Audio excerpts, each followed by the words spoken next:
agony and pain. And the only one who was pleased with this event was, who? Brahmaji. Valmiki describes, Brahmaji says, Kritam Karyam, our purpose is achieved. Ravana has violated the highest. Now his days are numbered. The purpose of this birth is achieved. Sita Devi has allowed this to happen because this is the only way. His violation will bring his death only sooner now.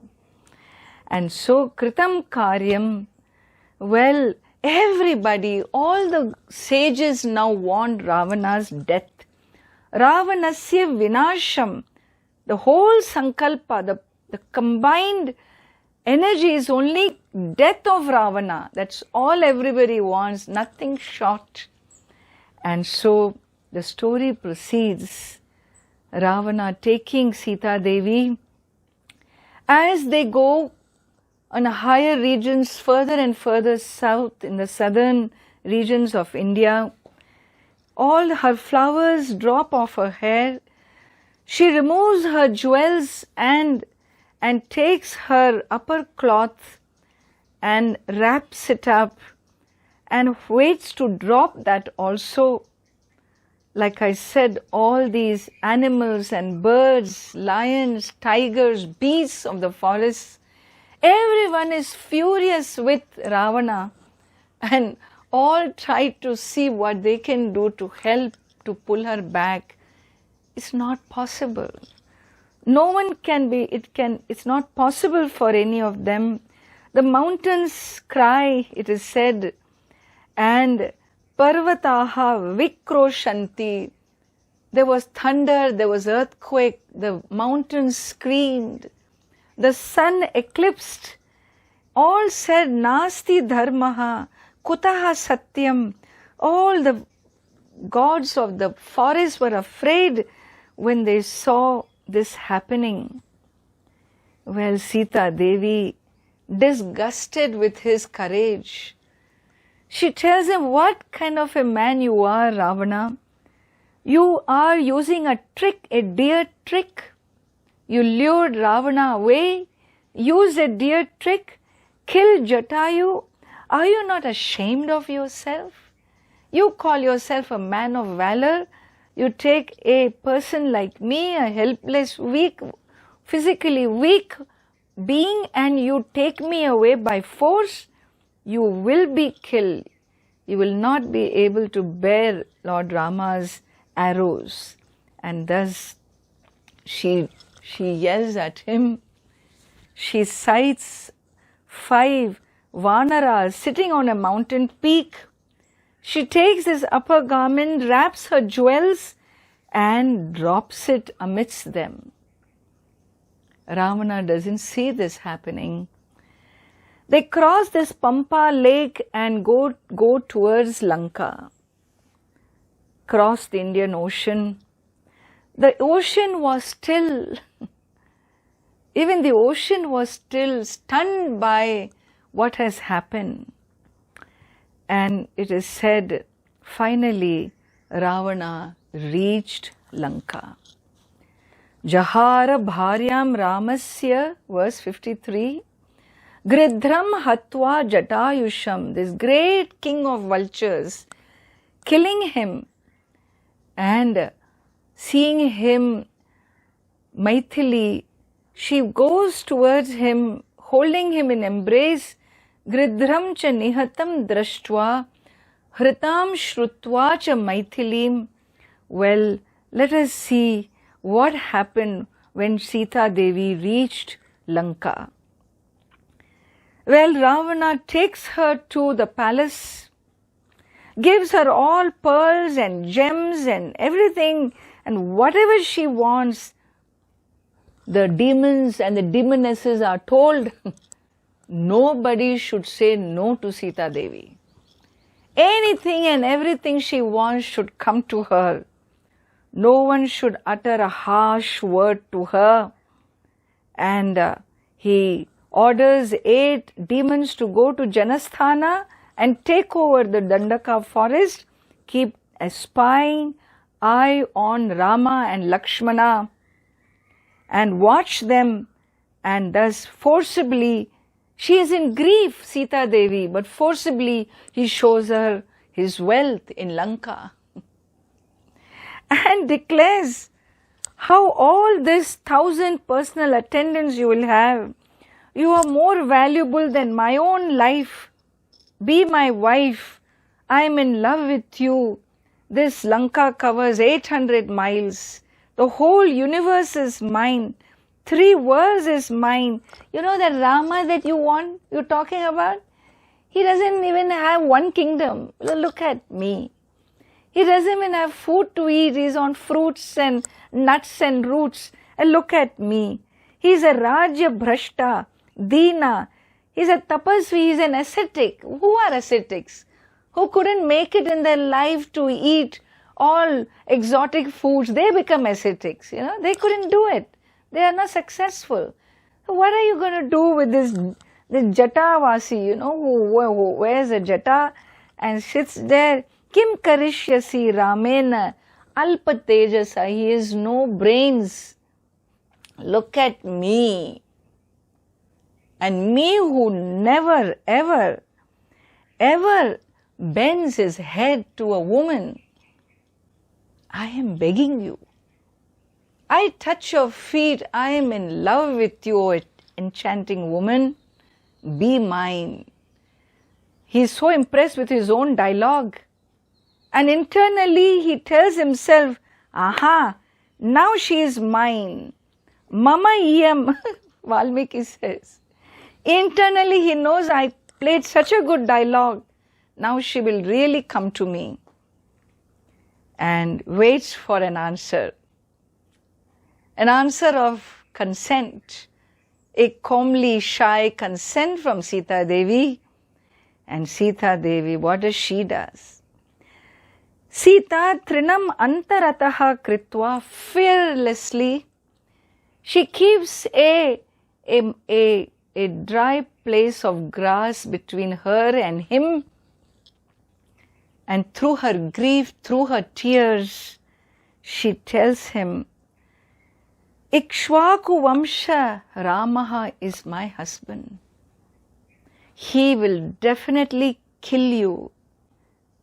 Your time is limited, Ravana, for what you have done. Not only you will be killed, entire Lanka will be destroyed. Your entire clan will be destroyed. Death is at your doorsteps. I am the wife, I am the Dharma Patni, Dridha Vrata, and he is Dharma Putra. You are a papi, and so this you have dared to touch me, you will not live anymore. This is the last thing Ravana wishes to hear. And he tells her, Shruno Maithili, listen to me, O Maithili, O daughter of Janaka, I will give you 12 months. You understand? 12 months.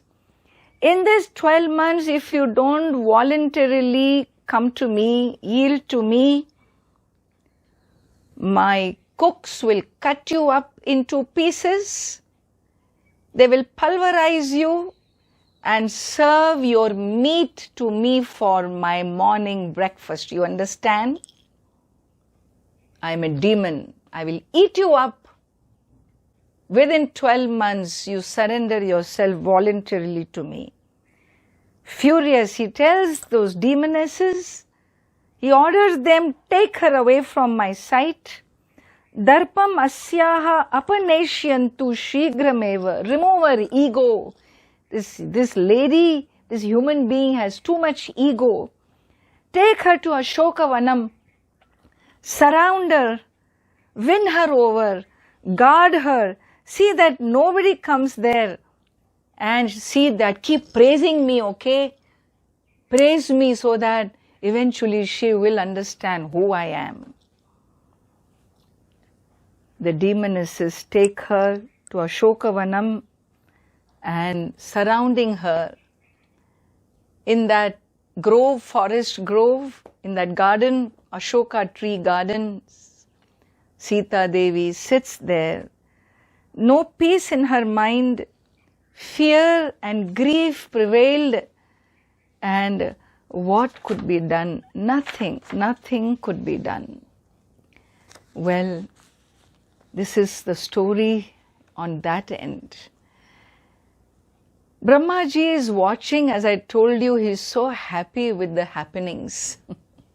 The only one, she says, well, Pativrata Sita has been brought to Lanka, and I do not want Sita Devi to suffer from hunger and thirst, and therefore he instructs the gods of heaven, Indra Deva, says, you take this payasam, this sweet drink, go to her, take Nidra Devi, the goddess of sleep, with you.